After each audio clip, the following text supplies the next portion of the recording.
Alex Sipos is the next generation of fitness trainers.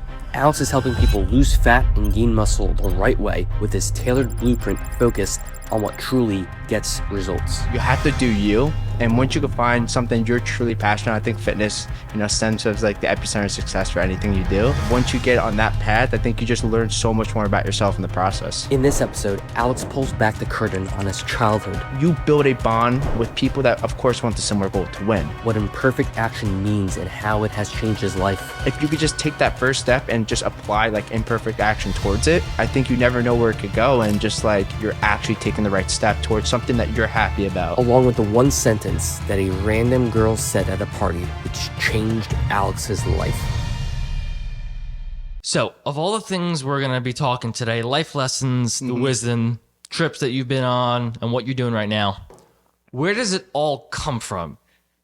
Talking about like childhood, growing up, where your interest came from. Some people, totally life switches up on them. Where does it come from? Yeah, man. No, I appreciate you having me on the Divergent podcast. I'm pumped. So I love it. Awesome to see that. Yeah, and I think life takes you in so many directions. I think the biggest thing for me on my journey was realizing that you have to do you. And once you can find something you're truly passionate, I think fitness, stems as like the epicenter of success for anything you do. And that kind of relies into like personal development, mindset, nutrition, the way you look, the way you feel. And, once you get on that path, I think you just learn so much more about yourself in the process. 100% agree. It's funny. One of the podcasts that I had with my friend Mihal, 90% of the podcast was literally about personal development. And I agree with you. I think a lot of the success that you have all starts with personal development, and specifically as well in fitness and in improving your body, because to me, the way you move your body, what you do, even in the gym, when you're in the gym and you're like lifting the weights, you feel so good. Yeah. So another question I have for you is, a lot of people have trouble, it seems like. No matter what they do, they can't work out, they can't get in the gym. What do you say to those people when you hear those comments and stuff of like, I don't have time to go in the gym, I don't know what to do, like it's so hard, like I have to do all these 10 different steps, and to me and you it's just like one step. Be healthy, go in the gym, work out. Yeah, I think the biggest thing is just sustainability. I think when you first start off, everyone does it for the body. And as Joe, like everyone wants to do it for the look. But the more you kind of get in the journey, in the process, and building yourself brick by brick, you learn stuff that's more sustainable in a way. Like, okay, you find out this way isn't the best for you. And the biggest misconception, like I think I started with, was the weights are going to solve all your problems, but the nutrition, the way you feel mentally, does so much more for you. And I think, of course, relying on that protein intake is so important, because it's going to suppress that appetite over time, and you're not going to get that excess calories coming in. But I think once you can find a lifestyle where fitness kind of fits into it, and then you kind of get the longevity of what you do and you actually enjoy the process, I think that's where the passion comes in, instead of just checking the box like a checklist. Interesting. Would you say fitness and health, to some people, making it sort of a challenge or into a sport? So instead of someone maybe going into a gym who doesn't want to go into a gym, kind of like my friend Chris, doing something that he would enjoy more, for example, playing soccer over and over, like all the time, getting in a lot of running, but also adding in, I guess, a bit of calisthenics, like making it sort of a challenge, making it sort of fun. Yeah. Well, I think the biggest thing you got to ask yourself, because like I think for me growing up was like, I grew up very insecure. I didn't have the body I wanted, had many things, and reflecting on my journey, I think having like a North Star like me was getting a Michael B. Jordan physique. Like that was like the epitome. You see these guys' physique, you're like, wow, like this is awesome. But like if I could emulate some of the qualities that they do day in, day out, I think that could really get you to where you want to be. And then of course, reflecting where I am right now, it's just like you want to kind of like, if you look at someone's goal, how can you do stuff you generally enjoy? Like it's not just cardio, it's not just lifting the weights, about like how do you build your body brick by brick? Because I'm sure, as you know, your body says a lot of indirect stuff about you. It's just, discipline, structure, accountability. People perceive you in a way, like when you go online, order food at 12 o'clock and you're ordering donuts, that says so much more about the person, and you don't even know about them. And I think if you could like take that aspect of yourself and just like think about what you're doing and why you're doing it, and just kind of fill in the blanks in between. Of course, like, productive procrastinations get you anywhere. You got to imply perfect action. And I think once you could do it from that way, reflect on where I am right now, it's just like, I would do it all over again every single time. That's amazing. That's really interesting to me. You brought up North Star. Mm-hmm. Dive into that a little, because I've been able to take some time and reflect upon this myself, but I truly believe North Star is a guiding principle. Mm-hmm. And I used to struggle a lot with decisions of, do I go out? Do I do this? Do I hang out with this person? What do I do? And that North Star was basically my guiding principle of, okay, this is where you're going. This is what you want to do. This doesn't align with it. Does it get me closer? So dive into that, what that means to you, and how other people can really, number one, find their North Star and utilize it. Yeah, I think, that's a really good question, because I ask myself that every day. Like, what you do is, like, you want to make sure you're, like, aligning yourself to where you want to be. And I always think of, like, of course, traveling. I know you've seen the world too. It's just, it opens your eyes to so many things. And if you have that version of you who's competent, who really enjoys the way you look, have good relationships, good family, I think those are, like, the most important aspects. But for yourself, you want to be that man or be that woman, whoever's, watching this or listening to this. You want to make sure that you're doing all the right steps possible. And it all surrounds from really good relationships. And I think having, the mentality of just doing the small inputs every single day, waking up. I started, I'm a big morning routine guy, having, discipline, having the structure, because the small things every single day, it's the compound effect. And I think finding your North Star is really important, because like for me, I didn't have many things that I was very confident growing up. Didn't have really good friends, didn't have really good stuff. So I think just doing the right stuff, making sure like you ask yourself that question, is just going to help get you to the next step, because time moves really quick. I feel like, we're getting older by the day, and it's just like, if you're only wasting your time, you're delaying your time on to the next step, and you want to get to your next step as quickly as possible. Like, like you said, you're moving to Miami. It's awesome stuff. And if you could like get there as quickly as possible and be the self and not just look at the result, but like the person who come on the other side of the result, that's going to enable you to get like, where you want to be so much quicker, the memories, the experiences, the people, girlfriend, anything. So I think that's like the best way to kind of look at your North Star and just align it with yourself. I agree 100%. So interesting you said that. I was watching a video, I think it was 2 days ago, and shout out James, by the way. Love you, brother. He was talking about how people set goals and they focus so much on the goal, but an even better way of going at it is set the goal and then figure out the habits, the routines, what you need to do on a daily basis, the process of doing that. Yeah. And then obsess over the process. Get so good at the process that you're developing into that person who you should be. He said that, and I'm like, you know what? That's really true. Mm-hmm. Like, really true.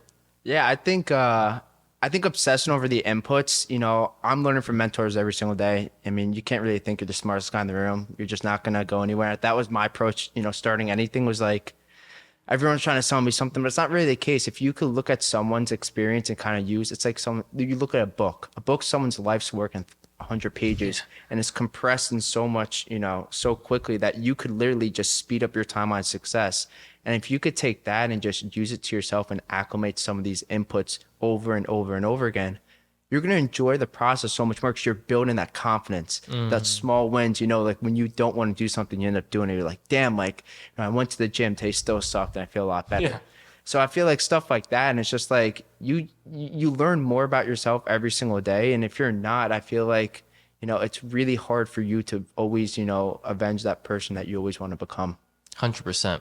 You were talking about yourself, how you grew up basically insecure. Mm-hmm. Dive into that, because I think, especially for myself, I know that I was insecure. I look at pictures and I'm like, you insecure little bitch, bro. Like, who is that? I don't even know who that is. Like, I get sent videos and I'm like, pfft.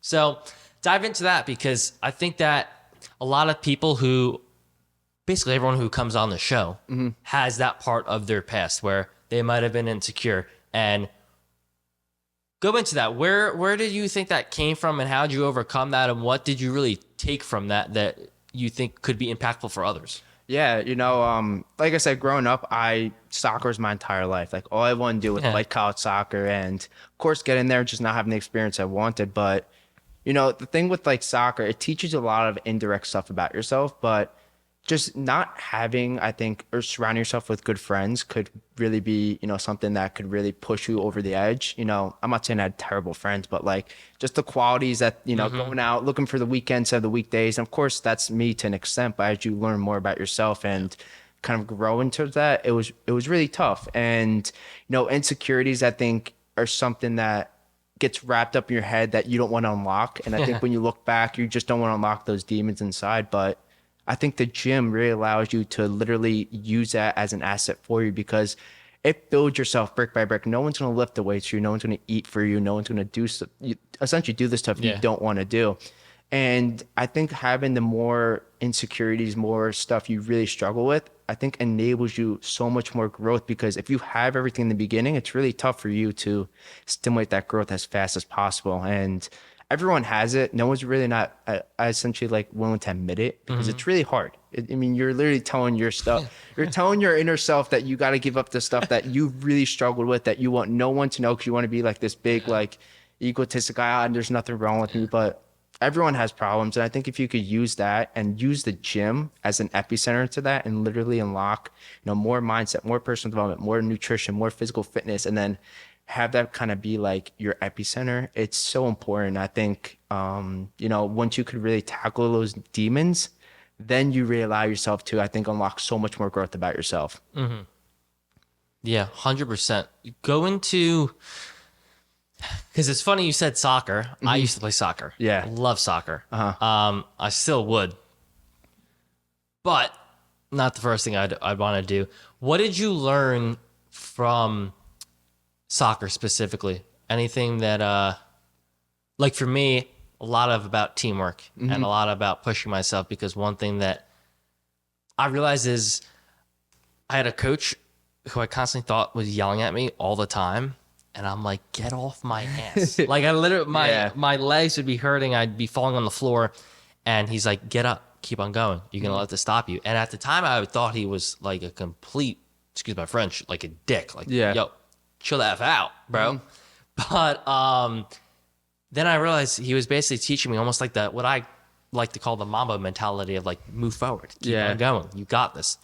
What did you take from that you implement in your life now? Yeah, I think, I think playing sports is so important growing up because like my whole childhood was playing like soccer overseas or playing and not going to college and just playing. Like that was like my dream. And, I had the opportunity to play over in Sicily for the state team. It was an awesome experience, so much fun. But, the thing with soccer is like any team sport, you build a bond with, with people that of course want the similar goal to win. Yeah. And winning's so important to an extent.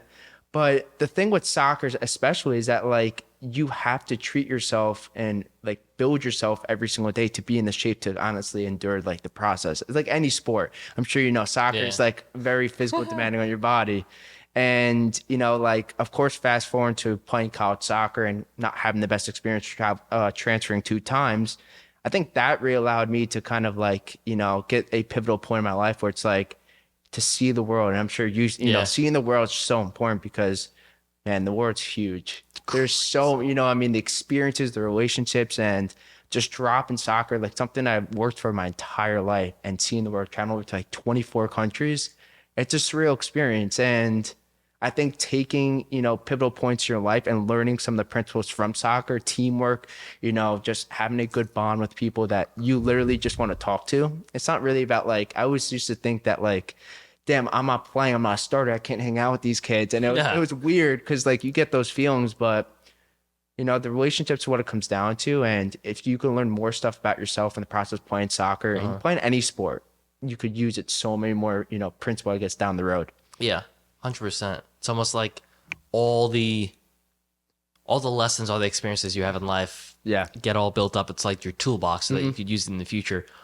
What led you from soccer wanting to become college, even professional, into switching it around into fitness and coaching people with that? Because your story in a way reminds me of Dwayne Johnson of The Rock, of how he's like, I'm gonna be football man, like I'm going all in, and then he's like, I got $7.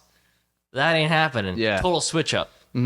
Yeah, I think for me was, of course, not having the experience I wanted. Like, like going from high school to college is a big transition, and a lot of people just don't do it. But I was one of those guys who actually did it and played soccer and had a terrible experience, transferred 2 times, and just not and honestly enjoying the process. Like you put in all these inputs, you're not seeing the outputs, and that's tough. When you're like not playing mentally, physically, it's a lot on your body. And the real pivotal point for me to kind of like take that step, whereas like to play soccer and then from soccer to travel the world to then start this, was that like mentorship.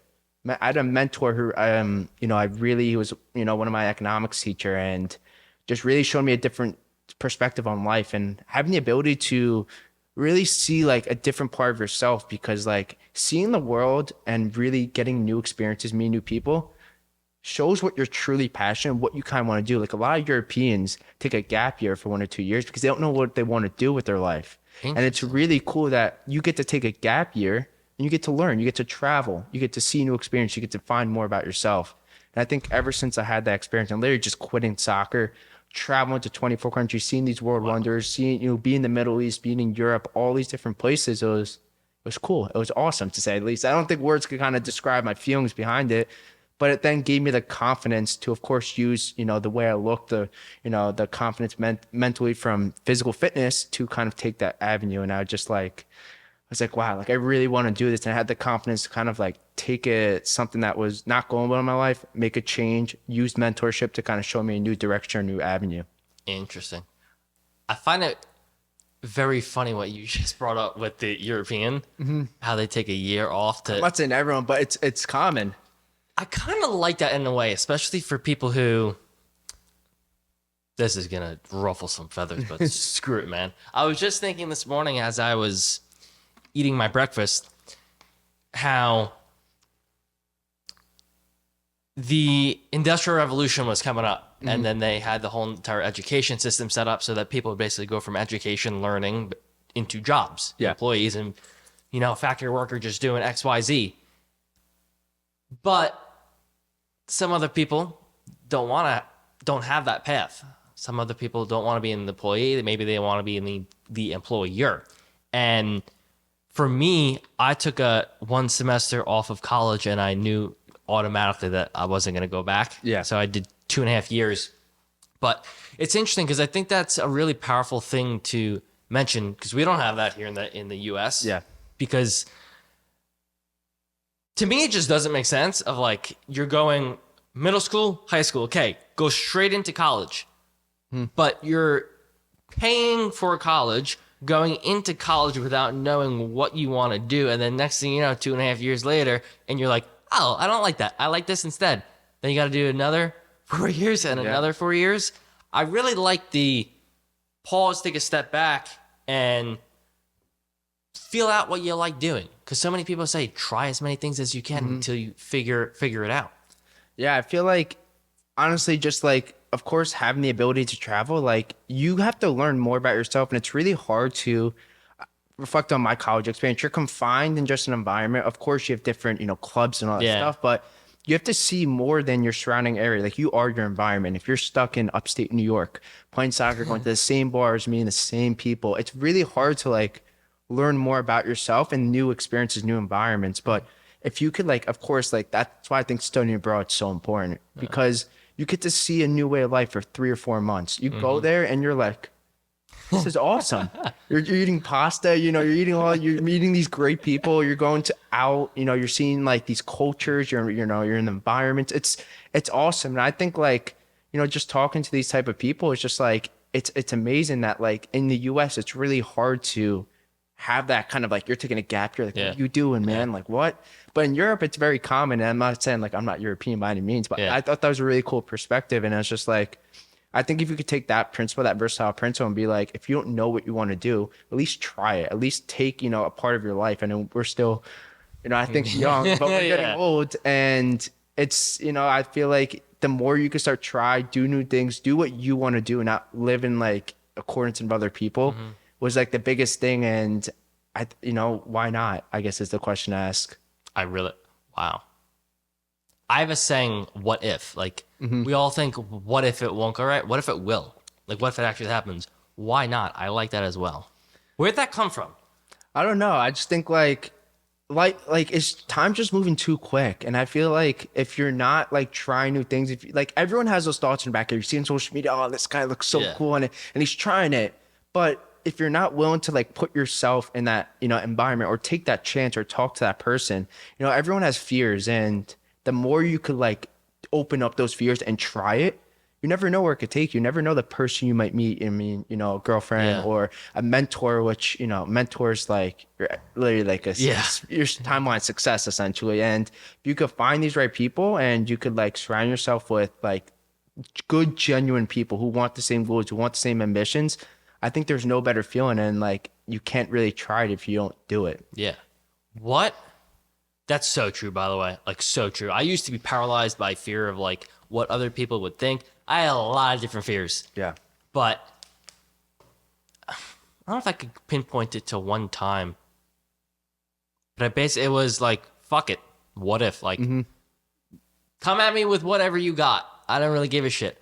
What were some of your fears, if you could pinpoint like one or two of them, that really, possibly at a time, paralyzed you? And how were you even able to become aware of it? Because some people they don't even know what's stopping them. And then how were you able to navigate to move through it, to move past it?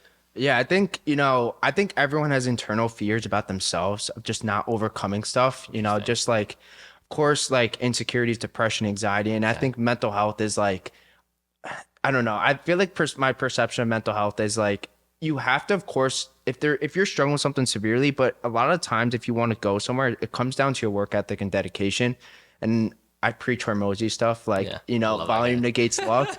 And if you could just keep on putting the reps in, and, the gym does it, like the gym, I think just comes back to the epicenter, because if you struggle with anxiety, if you struggle with depression, if you struggle with insecurities, the gym does that. And it teaches you so many more things about that. But, I think the biggest thing for me was like looking at some of the biggest fears I had was going, just getting started. I was like, I don't know what could happen, Really? but if I could just start. And, analysis paralysis, productive procrastination, you outline everything and then you just don't start, you never know where it's going to go. And it comes back, of course, to like, why not, or what if? But if you could take your fears and just literally attack them head on, not go around them, but through them. And of course, personal, or maybe you want to do like a career change, Yeah. or you want to chase, or see the world, anything like that. If you could just take that first step and just apply like imperfect action towards it, I think you never know where it could go. And just like, you're actually taking the right step towards something that you're happy about. Yeah. That's so true. It really is so true. Not going around the fears, but going through them and learning from them. I guess I could bring up the career change that some people might have. I told you before I was doing a lot of reading about psychology and about the mind and hypnosis and stuff. And one of the things that it was telling me that I was learning is people, when they have felt enough pain surrounding them, they make a change. People are motivated by either pain or pleasure. Yeah. But when they're surrounded by pain, when it's pain in the past, you can't escape to the past. When it's pain in the present and when it's pain in the future, you can't get around it. You instantaneously make a change. So that's interesting to me with the career path, because many people don't want to go into those fears, don't want to go into that pain, but pain is the path. Pain can be where you can change and ultimately make that quick decision of, you know what, screw it. Have you ever watched Tulsa King? I haven't, no. So there's a scene that I love in this movie. I like binge watch it. It's bad. It's actually bad sometimes. But it's where they were about to go into a fight. And Stallone was basically giving them a pep talk. And he's like, I'm going to butcher this, by the way. He's like, there's two things that you can do in life. You can either sit back, let life pass you, walk all over you, X, Y, Z. Or you can get the fuck up, stand up, and say, fuck it, and go and break. Yeah. And as soon as you hit that fuck it moment where like, I don't care, hit me, whatever, you break through. And that's even like for the gym. Like when I'm lifting the weights or doing shoulders, I hate shoulders so much. Yeah, I'm and with you legs. on that. Oh my God. It's like, it's burning. And I'm like, fuck it. It's burning. Okay. Another 5 reps. You can't do it. Okay. Drop weight. Do it again. Yeah. Do it again. Get it up. Like, what the fuck's gonna happen? Like, I'm indestructible. And then, like you said, it all comes back to the body. It all comes back to in being in the gym, because when I'm able to get a killer ass workout, and I'm pretty sure it's for yourself as well and your clients, you feel unstoppable. Like whatever happens throughout the day, you flick it off your shoulder because it's like, I can barely get that 30 pounds up over my shoulder. Yeah, I think that's the biggest thing. It's like when you could use the gym, and of course you do it for the look, but if you could use the gym to break apart your day, and if you're stressed or if you need time to like literally just like need a reset, that's why you use it. And I feel like, you know, looking at sustainability and just like how you do things over the long term, even with work, like everyone gets burnt out to an extent and everyone needs time to themselves. But the way that I found to increase sustainability is to use the gym every single day, because it's a mental reset. And like even the days you can't work out 7 days a week, but you can go 7 days and go in the sauna for 2 days and then still stretch and recover and still go 7 days. And if you could use that, like I always think about sustainability, like how can I do whatever I do the long term? And I'm sure you reflect on your fitness journey. It's like mass gainer is not going to cut it. You know, you can't be doing mass gainer, you can't be doing protein shakes, but if you look at like doesn't work and then you apply like, you know, a short-term problem is always a long-term fix. So if you look at what doesn't work now, you could always use that as like something like, okay, I eat shit now, but I'm gonna know how to do it for the rest of my life. And that's how like nutrition and fitness kind of goes in. It gets part of your identity and you don't have to learn this stuff. You don't have to pay your arrogant tax again. That's how I look at like everything. It's just like, dude, pay your arrogant tax once and it's you, you know, that's it. There's nothing to think about anymore. Yeah. That's really powerful, by the way. Everyone who's listening, that's really powerful, what you just said, because so many times people go back and forth with the gym, back and forth with different habits, right? But once you're able to make that into your identity, you change, because it's, I'm not that, I am this. And that's where it gets into literal concrete. And I love what you were saying before about making it into lasting change and using... The way I like to think of it almost is like, although you're working out at the gym and lifting weights, it is a way for you to not get burned out, because like you're going about daily life, whatever. The gym could be your place to let loose. The gym could be your place to quote unquote meditate while lifting weights. And all the successful people that I watch, all one thing in common. They all work out. They're all in shape. Everyone. Everyone. It's like...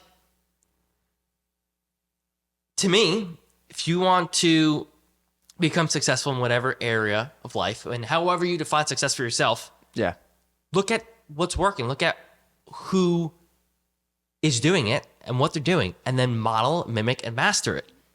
I love that. And what's one thing that everyone has in common, like we just said? Everyone's fit. The gym. Get in. Tame. What is Dan Martell's famous saying? Exhaust the body, tame the mind. Yeah, I mean, it's like anything. Like the more you lift, the more you look at it as a dual perspective of not just the physical results, but the mental. And if you use mental the right way, I mean, have you ever gone to the gym and like, I'm really stuck on this, but I need perspective change on it. You go to the gym, you're like, what? Like now I know it. That's a really cool feeling that a lot of people like. That's what you get from going to the gym, because you're going to be puzzled on certain things, but if I'm like really stuck, if I don't feel like myself today, you go into the gym, you get new perspective. You listen to a podcast or you get a few songs. I'm more into the podcast kick now. You go through. I feel like you go through mixes, but you know, that's I think the best way to go about it. It's just like you're struggling, you don't know what to do about a certain situation. Go to the gym, get an hour lift, and apply that, and you'll get a new perspective on it. 100%. Yeah. So on that note, one of the funny things that I've kind of like a hack that I use with posting and making content is. Sometimes I'll actually feel like I made content, but I don't want to post it. It just feels weird. I will literally go for a mile walk, mile run, work out for 15 minutes. And I'm like, post, like just spam it. Do you know, it has to, because I don't know all the specifics with this, but there has to be something where lifting gives you whether it's dopamine or some type of chemicals. Do you know anything about that? Endorphins you get. I mean, I feel like, of course you can go into the scientific stuff about this, but I just think like how you relate to it, it's like you get confidence when you don't want to do something. And I think that's like what I take away from it. It's like, you know, that feeling where you're like, wow, like I feel like I'm a top player, like you said. You Yeah. walk out of the gym, you're like, all right, let's do it. Or you're puzzled on something. The confidence you get from that, it's really hard to gain confidence. You lose it so quick. I feel like you like, especially posting on social media. I'm sure you know, like it's hard. It's delayed gratification. It's like fitness, but if you could use the gym to kind of change that angle in the way you see it, it's like confidence, Yeah. confidence, and confidence is it's so huge for you because it literally like allows you to do something you don't want to do, 100%. but you know, like you're about to do it and you're about to crush it. 100%.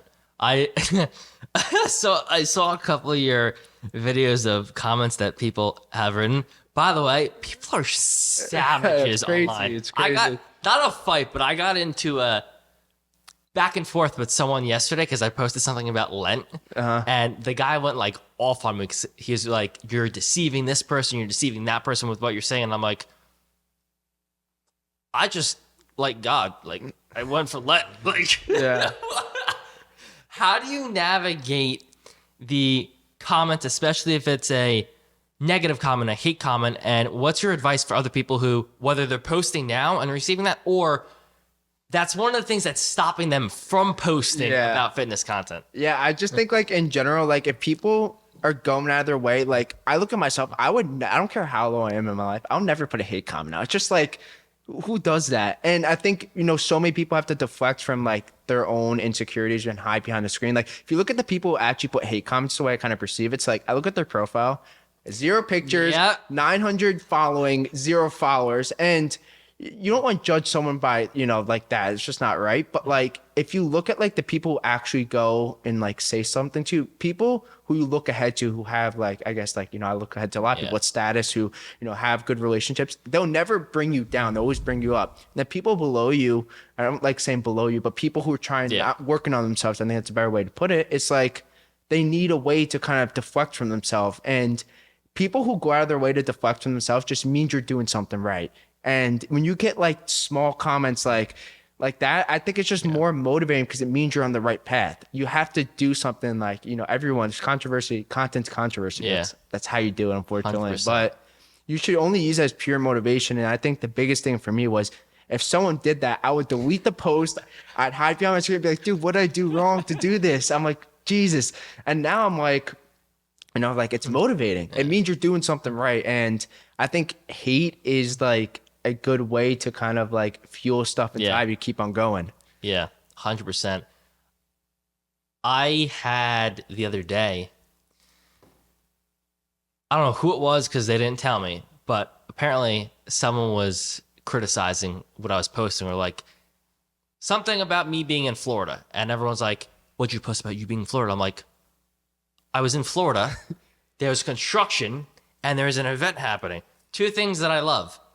That's it. They wouldn't tell me who it was, but I know I have people, as you probably do, that talk shit about you behind your back. Of course. What was so interesting to me was they were saying, go look up who looks at your stuff, who comments. And I was basically telling them, I started cracking up, and I was like, why would I spend my day, my time looking at someone who's at that point in their life? All I'm going to do is say thank you if they comment.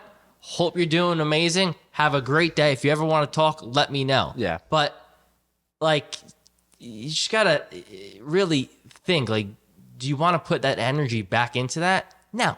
If you could help them, amazing. But usually if they're in that case, they don't really want that help. And I actually almost let this stuff stop me from posting content that I have. But this could be a hack for people if they, I should really say hack, but this could be something for people, bit of advice if they're starting out.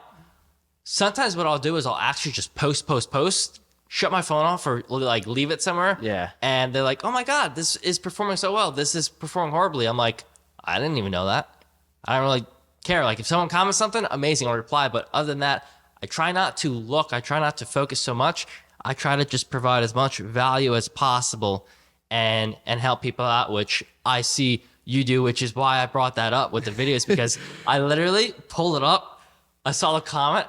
Shit you not, I started cracking up, and I'm like, I love this. Yeah, I mean, like I said, I feel like if people are gonna actually go on bash you, it's honestly it hurts a little bit, but it's like, like getting some brutal ones. There's the only way you could take it is just turn to positive, and you have to like learn from anything you could do, and like that's the best way I could find on twist it was like that was brutal. I just didn't know what to say, but it's tough, man. I mean, it definitely gets to you a little. I think at some points, like Yeah. you could say it doesn't. It gets to you a It little does. bit, but if you know you're doing it for the right reasons, you want to have an impact. Like you want to like literally spread your word and like just do you. 100%. You have to get over that. You have to get thick skin, and if you're gonna be online, like literally people have the barrier of just sitting down the phone and texting words. 100%. 100%. So, when you were getting into fitness coaching and helping others achieve their results, did you have any limiting beliefs, limiting thoughts around this? And if so, how did you get around them? Yeah, I think it's easy to I wouldn't say easy, but I think it's really, you could do it for yourself, but for you to do other people, it's a whole different ballpark. Like it's like anything online, like you have to know how to help people. And the biggest thing I was, kind of like looking at it, I'm like, how do I make it so someone enjoys it? Like you said, you want sustainability. And if you could kind of tailor something towards someone's lifestyle to get the result they want, but learn the habits in between, like you said, the daily inputs, doing stuff every single day, that's going to allow you to kind of stick with it. And I think that was like, not only, I wouldn't say biggest barrier, but it was like the biggest thing that you kind of have to like show them. That's like, it doesn't have to be a box you check. It should be something like you get literally form your identity towards, and kind of correlate in that aspect, because once people start going, they're going to feel a lot better. Yeah. It's unless you're not going, you're just saying you're going, you feel a lot better. There's no negatives of fitness unless you overtrain. Like if you lift 400 pounds on a chest press, obviously it's not going to go well, but if you go and do the right inputs, it's going to work out. Habit building, discipline, structure, showing up. And I think if you can kind of like correspond like what you love about and show them that path, there's no better feeling. And then they get the results, and then they're like, oh my God, like this is insane. And I'm sure like, once you start seeing your pecs getting formed, your shirts start getting filled up by your arms, you see this stuff, you're like, it's an addiction, but it's the right addiction. Yeah. Interesting. We replace a negative addiction with a positive addiction like the gym. Mm-hmm. Interesting. I really like that. I think that's really powerful, because a lot of times people pull out of an addiction and they're left, what do I do? Replace it, put it with something positive. Yeah, I think, I think a lot of people struggle with vices. I mean, growing up, everyone does. I think, the norm is to go out, look for the weekends and do whatever. But, having the right addictions is like, it's so important, because like you said, reverse engineering successful people, your mentors that you look up to. And if you find that commonality, which is fitness, which is, building good relationships, which is networking, which is, not everyone likes to travel, but I do recommend it if it's, something that you enjoy, because you learn more about yourself. And if you could, align these addictions with future you, the person you strive for in the future, it's so important. I'm sure whatever you do now, you just look towards that future self, moving to Miami, doing all these great stuff. Like you can't wait. You just want to move right now. Yeah. And, I think that should be something that motivates you every single day to do it, because, you have to think in years, not months or days, because if you think in months, and it's like your body, man. I mean, you're going to get beginner gains if you're starting lifting for 2 months, but you're going to plateau.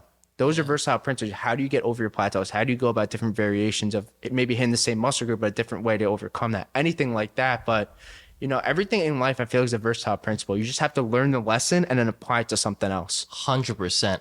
I heard this quote a couple of years ago, which really hit me hard, which was, sometimes addictions and obsessions are not actually as bad as they're portrayed. If you can leverage an addiction for a positive way, it will become your superpower. Apologies, I thought it was on silent. And what I mean by that is, someone who I follow is Grant. Mm-hmm. And Grant used to be a full drug addict, almost died twice, I believe. And he was able to take his addiction of drugs and he was able to put it into his business and himself. So I think that's really powerful, because a lot of times we say, oh, this kid has ADHD in school, this has ADD in school, this kid's like so obsessed. And to me, in my mind, a lot of people give it a bad rep. But I think it could really be used in a I don't know why this is happening. It's annoying me. I think it'd be used in a positive way, especially if you apply that obsession to your body, something that you can't control. Because a lot of times, what do we focus on? What we can't control. Yeah. All the negative news, all the negative stuff that goes on online. What you can control, which is why I love the gym so much, yourself, your body. Yeah, I think, positive addictions is so important because think about it like this, like a positive addiction, if you're doing something that's literally going to make you happy, why won't you do it? And like a lot of people just kind of like blow it off tomorrow, next week. And I'm like, why? Like, like everyone goes like, it's even back to the hate comments. Everyone is like, you have to look at someone like that or someone you spoke to when you're younger. You can't judge them for that because they were a different person. But if they're still doing the same things over and over and over again, then you can give them like, all right, like this guy is X. Yeah. Put a name, I guess, on it. But you always want to make sure that like you're doing stuff that you want to align yourself with. And the more I feel like you align yourself, you find more purpose. You find purpose. You know why you're doing it the times you don't want to do it. When you don't want to do it, you're still doing it. And I think that kind of flows into like you said, like your identity, what you want to do and why you're doing it. So regarding, I saw on your Instagram, you had a free resource, which was absolutely amazing, a video showing literally A to Z. Mm-hmm. Dive into that a bit. Explain people how they can get started in this journey of this fitness and developing their body. And also, like you did in the video, going into the different types of foods you can eat, the macros, the micros, what the difference is between them and how to actually calorie surplus, calorie deficit, what each thing means, and really how they can leverage this knowledge. Because a lot of people, to me, sometimes people don't take action because they don't know what to do. They're confused. Yeah, I think, I honestly think that like looking back on where my journey, your journey, everyone's journey, it all stems from, I think, the mindset and sustainability. Because when you first start, it's all about how quickly you can pack on weight, but it's not necessarily the weight. Maybe it's going to your cheeks, your love handles, or your tummy. And it's just like, you might as well do it the right way because you're going to do a bulk, then a cut. And it's just like you're going to endless pendulum of just going back and forth. But if you could use a framework that like I kind of like really, I guess found an identity towards, which is, of course, the mindset, and then using your mindset to tailor your nutrition, your training, which then flows into your personal development, which then kind of leverage you to a version of yourself where you're happy. Yeah. And I think that's the biggest thing. But of course, you'll get into the micro and macro. I think I learned this problem over and over again. I think I got it down to this point. It's like I would always struggle with analysis paralysis. I'd go on my fitness pal and look at every single micronutrient. Of course, if you're deficient in a micronutrient, you need it. Yeah. But I'd start overdoing and just not getting results. And I think the biggest thing was just like your macros are so important. Of course, your protein intake is so important because if you get your protein intake, you're not going to be in those cheat meals. You're going to build muscle. Maybe it's going to be less calories depending on how you do it. Just really relying on your foundational frameworks. And I think like, as I'm sure applies to you, is like, you want to make sure that you're doing the best thing to get you in that direction. Yeah. And getting analysis paralysis, doing productive procrastination is only going to literally delay your timeline to that next step. And you want to get to your next step as quickly as possible, because once you get to that next step, there's new problems. Then you gotta, it's like business, bro. Like you go to this problem, you get a constraint, you gotta figure out how you go to that constraint, it grows, and then the same thing. That's the kind of how I look at it. And I feel like if I could tie in not just fitness, but how you could tie in mindset, personal development, and fitness into kind of one system where you come in one way of maybe being X, Y, Z, you're not confident, insecurities, or you want to unlock a dream body, and the other side, you align it with your future self and you learn all the sustainable inputs every step of the way. Yeah. With a like-minded community. I think that's the biggest way to kind of go about it. And honestly, looking back, I think I'd focus more on just the macros. And then of course, deficiencies, like I'm not a dietitian by no means, but if you're deficient in something, use something. But the macros are so important because that's going to give you the building blocks to kind of move forward. Interesting. Yeah.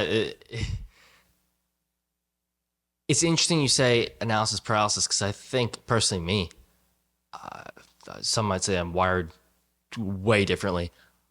I feel like I'm the exact opposite. People are like, you manage this, you manage that. I'm like, guys, I don't know shit sometimes. All I do is I like going in the gym. I like eating. If I feel full, I'll stop eating. If I need to eat more, I'll eat more. Yeah. Like, I just try and eat as healthy as I can. I try not to let thinking stop me, especially from the gym.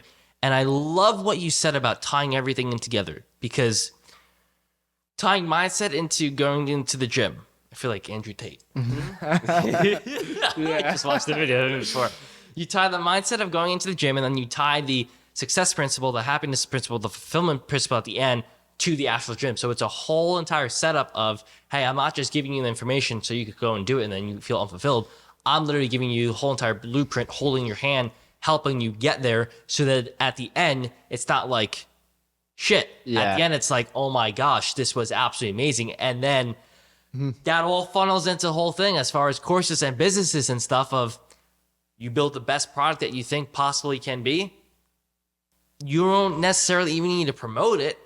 People love it so much, they just keep on referring back and forth. Yeah. I mean, if you look at any of your goals, I think if you could look at it from like a dual perspective of, even for fitness, because I think fitness ties in so many more categories of your life. And if you could tie in the stuff that you would, I guess, someone else will see down the road that you can't see in the beginning, because, like I said, like anyone who starts just wants the body, but it's not really about the body, because you look at sustainability. And if you could learn more stuff about yourself and see that big picture from the beginning, from a bird's eye view, imagine how much quicker the steps you'll probably be willing to take at a faster rate, because you know what you're getting. And if you could have that outline, I think that's the best part about the process, the journey. You got to fall in love with the process, because I always have to get reminded, I fall victim to this of like comparing myself, because social media is very deceptive. If you don't compare, everyone does it. Not a lot of people will admit it, but social media is very deceptive. It's the top 1%. You're looking at people, you're like, oh my God, this guy's got it all figured out. But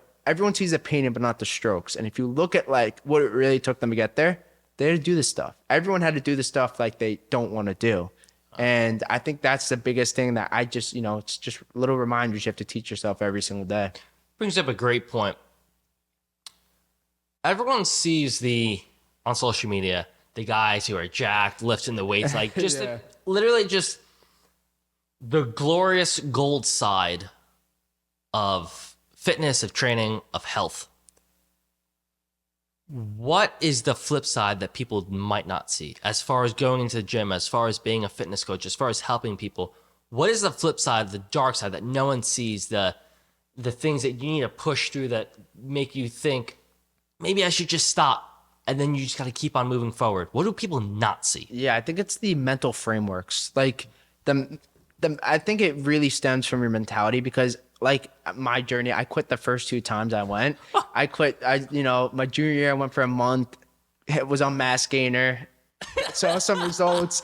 Got off it. Did it again. I quit, and I'm like, all right, like I something's got to change. And I think with that is just like you have to find out like why it's so important for you to do it. And stemming from that's like, I think it's so important just to make sure like you're doing what you have to do every single day. And like if you're not aligning it with why, like your purpose, your North Star essentially, then how are you going to use that mental framework to get you to where you want to be? It's going to be really hard, because like you said, like you're not having good days every day. That just doesn't happen. You're not having, solid, you're not going to be with your friends every single day. You're not going to be with their family. Like you're going to be alone. You're going to be, maybe depressed, anxiety. And if you could understand, like, that's why I think reading's so important, learning how people have been in your situation, how they solved it. And the mental frameworks literally stems everything to get you to that next step, because it's discipline. You're going to do it. Like, yeah, you may be depressed. I'm not saying you're not, but like usually if you do the stuff you don't want to do, it'll kind of solve your problems. Yeah. And I think if I could really go back and double down on my mental framework at a younger age, I don't know where I'd be today. And I just think that was the number one thing I invest in earlier in my personal development, essentially. It's so interesting to me that I didn't know. You said 2 times you went at it. Yeah.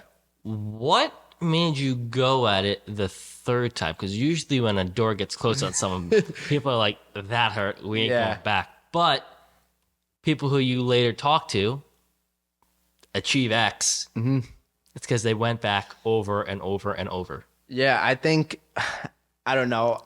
If looking at that moment where there was like that pinch me moment, was like something has to change, was I remember I was at like a high school party, and something happened where I was like 130 pounds, very scrawny. It's, some girl said something, what is this guy gonna do?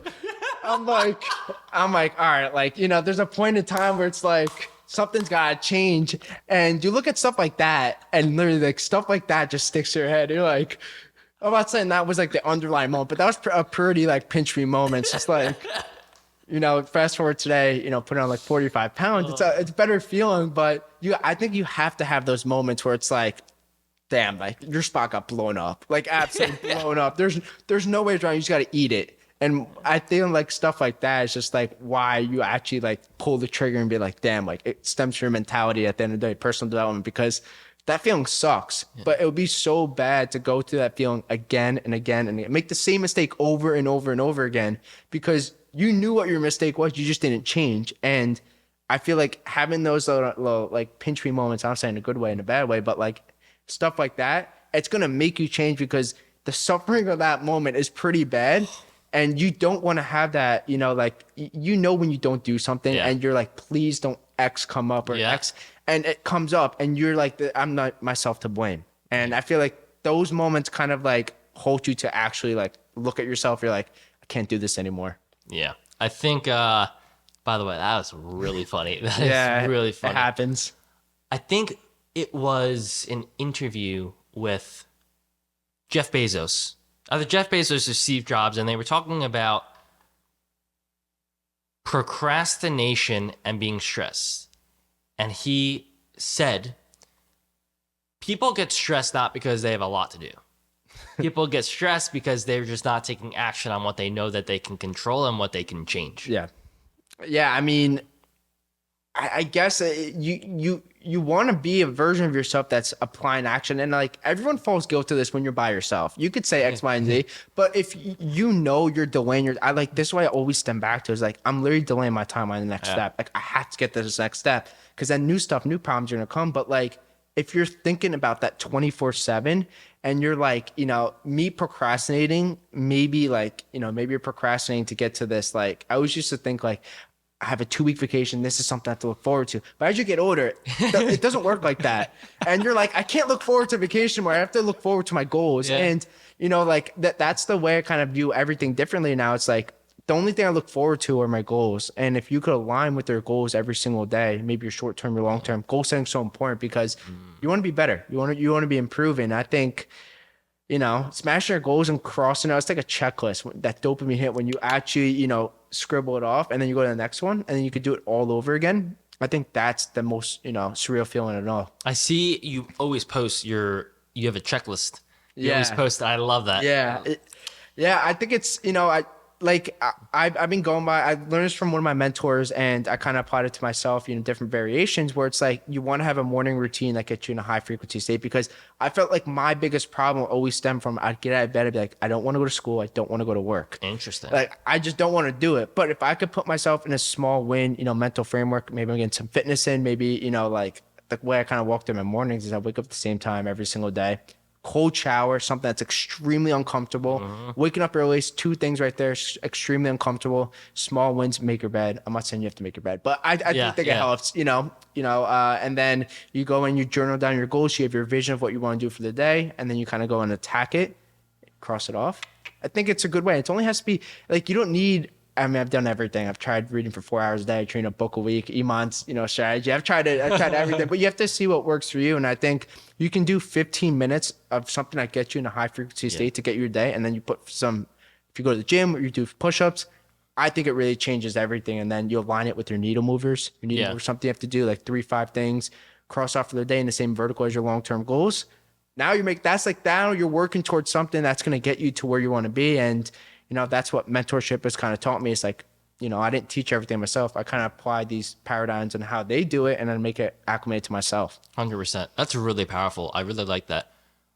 When I was in, When I was in high school and college, I was like obsessed with morning routines. I'm like, you got to do this, and this. And then it's funny because it was at a certain point where I'm like, okay, I feel really good. And I'm not doing this, and this. It's like, it's literally a 15-minute thing that I was doing in the morning. And then I started to look online at all these comments of like, you don't need a morning routine. Not everyone has a morning routine. Like all these top CEOs and shit, wake up, grab coffee, take a shower, and then just go to work. Yeah. And I'm like, but what if that was a routine? Like, what if them not having a routine, them just literally waking up, they shower, maybe they read a book or something. Maybe not. Maybe they just grab coffee and they go. Maybe that's their morning routine that gets them hyped and set up for the day. Yeah, I mean, I don't know. You have to ask yourself, like, how do you get yourself an ability to win? And like, for me, I cannot just like get up, not have coffee, and go to my day. I cannot do that. And if you like, it's like anything else. The more trial and error you feel or you try on yourself, you see what works and you stick with it. Short-term problem, long-term effects. I'm not saying you're gonna have the same routine for 50 years.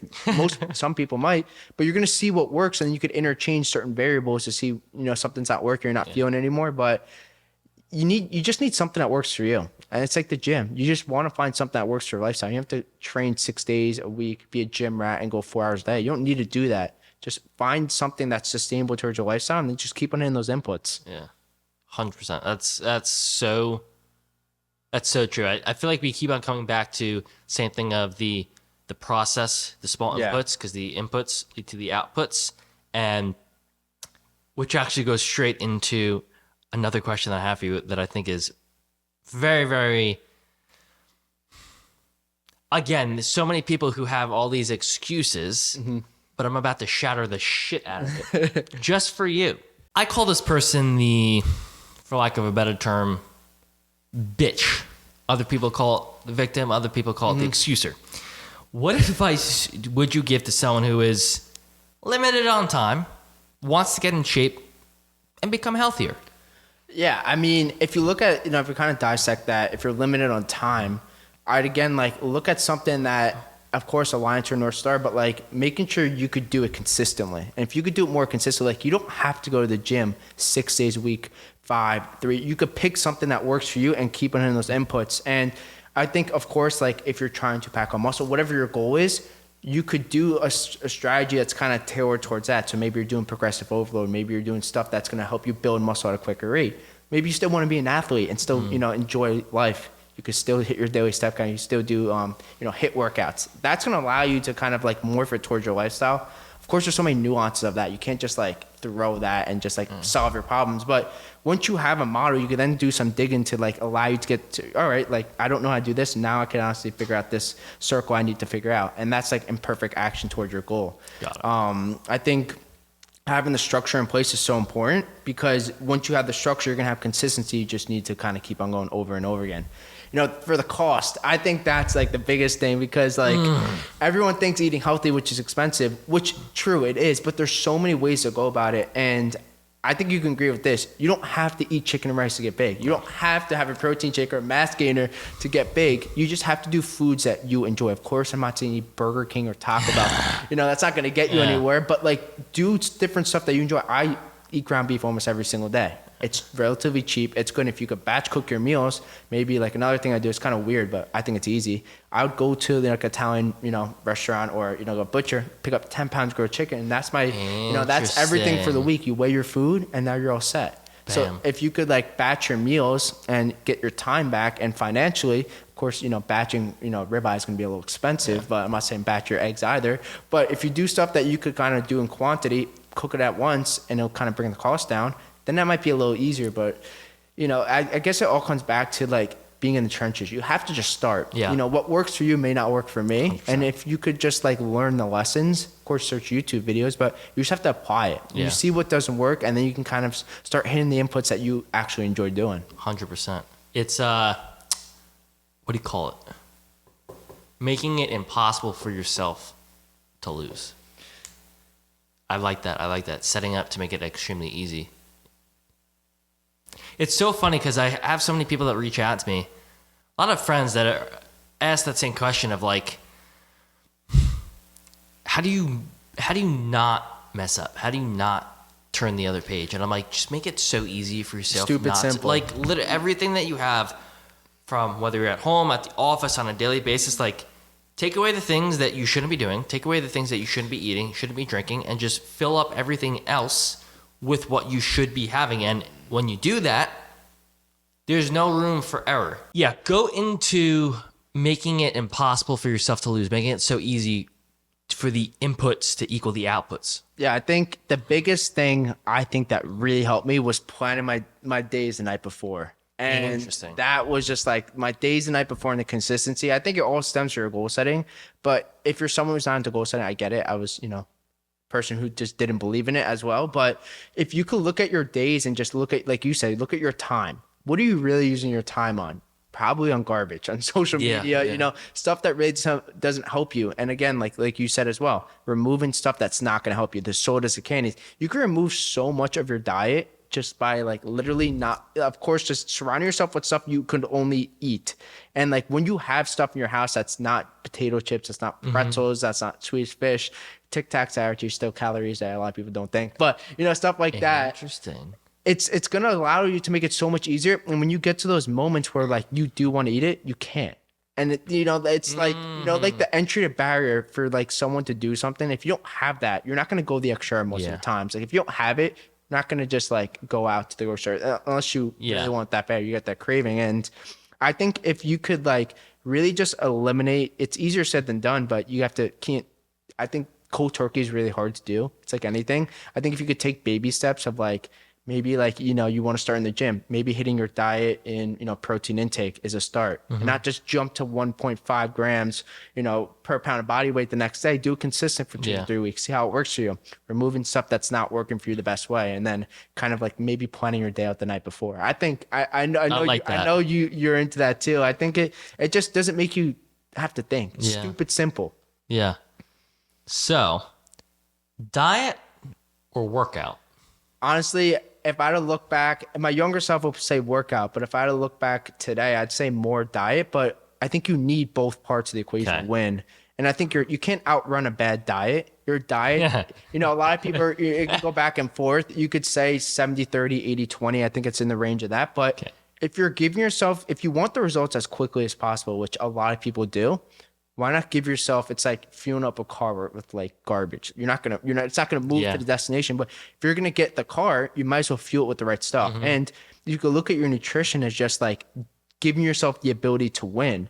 And like, you don't have to have a perfect diet all the time. 90-10, you know, do stuff that you generally enjoy, because you want those cheat meals. Everyone should like enjoy life. You know, don't be like too much of a fanatic, because I found like when you go all in, I'm sure you like this, when you go all in, and you don't give yourself room to breathe, when you go off it, you know, maybe you binge eat or you eat too much, and it's really hard to get back on. So it's all about sustainability. So if you look at your diet, and I think like the biggest things reflecting back was hitting my protein intake, not doing too many carbs, and maybe reverting to complex carbs takes longer to your body to break down. You know, whole wheat, quinoa, brown rice, stuff like this. That's like, I think you generally enjoy too. You know, not pretzels, not sodas, not candies. You know, it's just not good. It's not sustainable. Yeah. Do you eat? Because I feel like I'm very, very similar to you, where you sound like you eat, majority is meat and protein. Yeah. Do you have any greens, any vegetables? If so, what do you eat and how much? Yeah. So I do take a multivitamin in the morning, but I always think it's important to diversify your diet. I generally do eat the same meats every single day, but your fruits and veggies do play a point into the micronutrients and all that different stuff. And I think it's always good to have variation. So maybe, you know, 1 week, you know, depending on the grocery shop, it's always a pain. But, you know, like I said, maybe 1 week you're doing fruits, maybe the next week you're doing veggies. But I think it's so important just to do stuff that, like, you don't have to eat asparagus if you hate asparagus. And I think that's the biggest misconception. It's like, interesting. I hate asparagus. You have to eat asparagus. That's not like, no, there's so many different options. Of course, it may be deficient in one micronutrients, but if you have the ability to kind of like diversify your fruits and veggies and kind of, you know, put it in, I guess, sprinkle it all over, it's going to give you the process to actually enjoy it. Yeah. I think that's really important for people to actually enjoy the process, and enjoy doing it, because then they're just going to fall in love with it even more. Exactly. The more you fall in love with it, the more you do with it, it becomes like concrete, solid. What was one of the hardest and darkest moments of your journey thus far to where you are now, where you felt like it was over and you couldn't move forward? And what specifically did you do to overcome that? Yeah, I think, you know, growing up, I wasn't very confident in myself growing up. So it was really hard for me to kind of talk to someone about the insecurities, about different stuff you really had to go through. You know, I had a girlfriend, but it was kind of weird because I really couldn't talk about this stuff because I feel like I wasn't that person on the inside or the outside to kind of express that. So going into college and playing soccer and not playing was really an ego test to my, like you could be the best guy in your little like area, but when you go to like the big boy leagues, it's different. Yeah. And not playing, of course, if you're not being like, the ability to kind of express your feelings to, a girlfriend or something. She's younger than me, like 6 years ago, but you still get the point. Like it's very tough. And then, having all these things fall at you at once, when I was in college, dropped all my high school friends at once. Wow. Having a girlfriend that I really couldn't express my feeling towards because it was too hard inside. That was pretty, I'd say a really low point in my life. And using the gym as just a way to kind of go an hour a day, just to like, all right, like I'm not in this reality right now. It's an hour. I don't have to think about it. It's just like when you don't want to go up and wake up in the morning, like actually work 15 minutes, I don't have to think about anything. It's just not reality at this point. Yeah. I feel like I kind of like correlated that time in my life with fitness. And as you see your body start to progressing, of course, I didn't have, the way I wanted to look as I am today, but you started building it brick by brick. And I feel like that, like you said, it came in like an addiction, but in the right way. Yeah. And I feel like you need to, like I said, like, what is this guy going to do? Like, like that. I think you need to have those pinch me moments, but like, of course, pinch me is in a good way, but you need to have like reality checks sometimes. And I think like if you can't hit rock bottom at some point in your life, it's really hard for you to find that extra motivation to keep on going, because like, I feel like it's always like a reality check again. You're like, I like just need someone to slap me across the face, but indirectly. Yeah. Yeah. I think that really speaks true to me as well with the rock bottom moments, because to me, one of the things that I continue to remind myself is the fact of maybe this is just me, but you appreciate the things that you have in life so much more when you're either lose them or you're about to lose them. And an example of that is my whole entire life, I was playing soccer, I was surfing, I was an active kid. Yeah. And then I have my back surgery and I spend, I don't know, probably 4 months building up my muscle. I'm like, guys, I'm jacked. How you doing, guys? Yeah. And then in literally 8 hours or less, I lose all my muscle, and I literally no muscle in my core, no muscle in my back. I have to relearn how to walk. And I just remember being in the hospital bed thinking to myself every day, when's the next time I'm going to be able to do one push-up? Not like do a pull-up with like weights or anything, like do a push-up. And then I actually think that's one of the reasons why I fell in love with fitness and going to the gym and working out so much, is because of that time when I couldn't do it. When I saw my body literally go like I didn't eat for fucking a decade. Mm-hmm. And again, it's that little switch. What are you going to do? Yeah. That really changes it up for you. And I made a video about this when I was in the gym, and I was basically saying, I feel like life can be seen with weights. For example, you have 0 pounds, you have 100 pounds, let's just say, right? And each time you're progressing, right? Okay, I want to move up to the next level, the next level, the next level. And your friends in the gym are like, go, you got this. They switch around the weight, give you a higher one when you don't really know it. And yet you do like 5 reps of it and you're like, this is amazing. And everyone's cheering you on. And that's how it should be. That's who you want to be by your side, your friends who push you.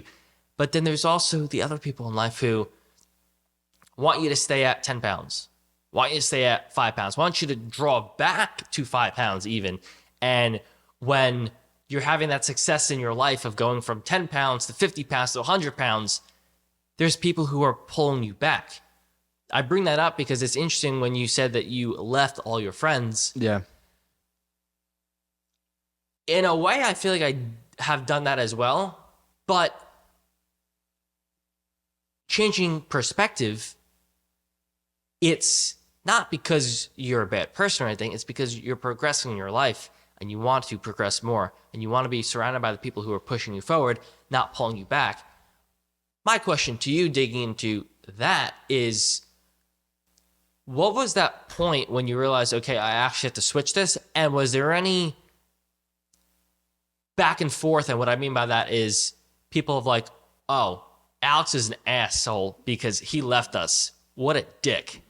Yeah, like people are gonna say that indirectly, regardless. You know that. Yeah. But the biggest thing I think for me because looking back at it, talking to some of my high school friends again, it's just like, I had to replace my old self. And if I still had roots back to my old self, I'd still go back to the same norms of going out, drinking, doing all this stuff that wasn't really going to help me. And you got to eat the bullet sometimes. I'm not saying it was looking back, it was the right decision, but saying it definitely doesn't come off the right way. But you have to eat the bullet sometimes in your life. And I think removing from your old self to your new self is just a new, fresh start.